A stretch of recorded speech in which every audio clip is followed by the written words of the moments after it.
Friends, I am going to share with you on a topic DVG's approach to life. You may probably be aware Dr. D.V. Gundappa, a towering personality, is popularly known in Karnataka by the legendary three-letter word DVG. DVG is a shining star in the galaxy of literary figures of Karnataka. DVG dedicated all his life, made mighty and commendable contributions spanning over 6 decades in the field of literature, journalism, and the one very near and dear to his heart, social service. A study of his literary works reveals the vast spread of knowledge and in-depth thinking on wide variety of subjects. Beginning with a systematic and thorough study of our scriptures, he acquired theoretical knowledge. Aided by this knowledge and his determined bid to unravel mysteries of human life, facilitated him to rise above petty passions. He observed through his inner eye and captured on his mind screen the causes for the varying modes of the waves on the surface of the samsara sagara, the ocean of life. Creative power latent in him, channelized and executed through consummate skill, developing a penetrating intellectual thrust, strength and stamina, enabled him to drive deep into the very nadir of samsara sagara and to discover invaluable hidden treasures of right living. Such captured vision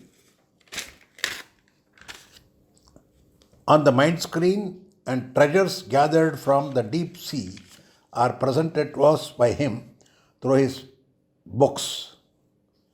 One such well-known book is Baligondu Nambike, published in 1943. This is relatively less known and less read compared to his magnum opus Mankutimana Kagga. Baligondu Nambike title contains passages packed with profound thought-provoking ideas kindling life.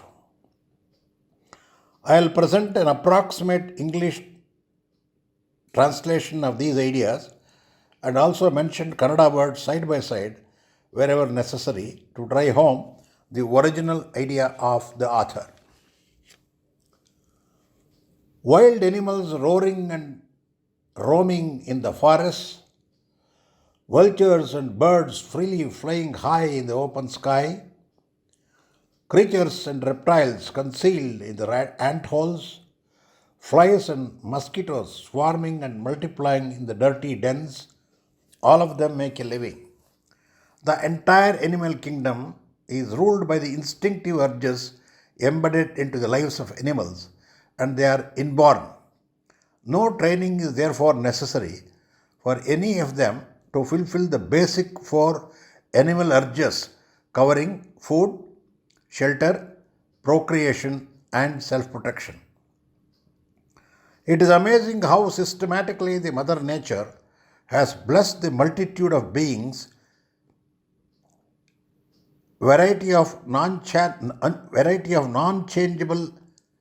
programs for animals, helping them to fulfill the 4 basic urges which I mentioned earlier.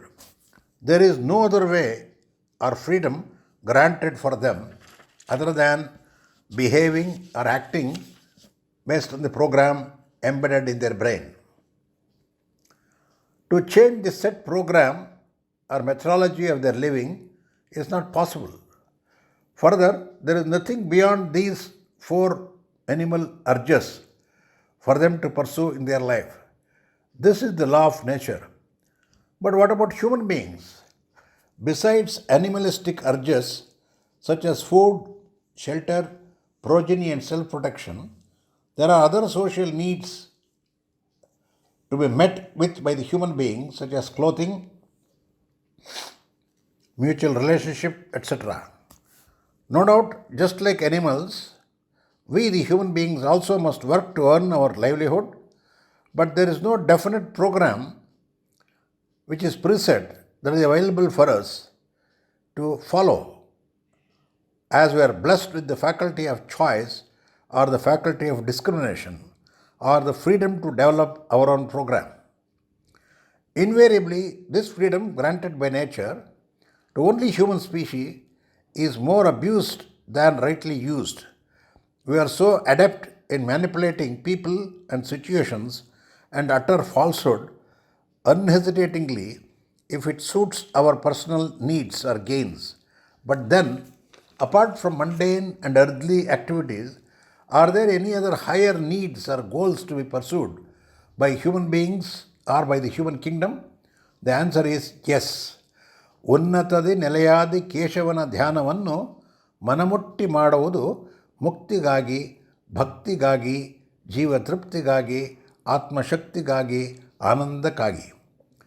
We, the so-called human beings, have to necessarily pursue certain higher values or goals to rise from instinctive animal man to virtuous man. Here we have the words Daiva Bhakti, devotion to the God, Mukti, liberation, Atmatrupti, self-fulfillment, Ananda, happiness. Out of these four mentioned, let us try to comprehend and conceptualize the two virtues, Ananda, that is happiness, and Daiva, God principle. Human beings the world over, irrespective of their nationality, caste, creed, religion, whether literate or illiterate, whether they are able to define this or not, they do have in the deep recesses of their mind an undercurrent constantly flowing, whether they are a common denominator, whether they are conscious or unconscious of it. Innate desire to be happy and longing to see things that are good arise from this undercurrent. No one works to be unhappy or yearns to get things which are bad. There may be differing perceptions in the fundamental definition of what is happiness or what is God. As commonly mistaken, happiness is not an attribute or property or characteristic of any object, but it is only a state of mind.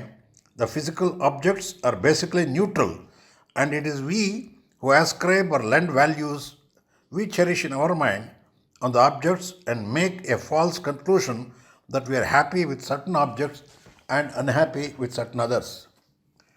Response of same individual could be different at different times for the same object, or different individuals seek different yardsticks in different objects for happiness.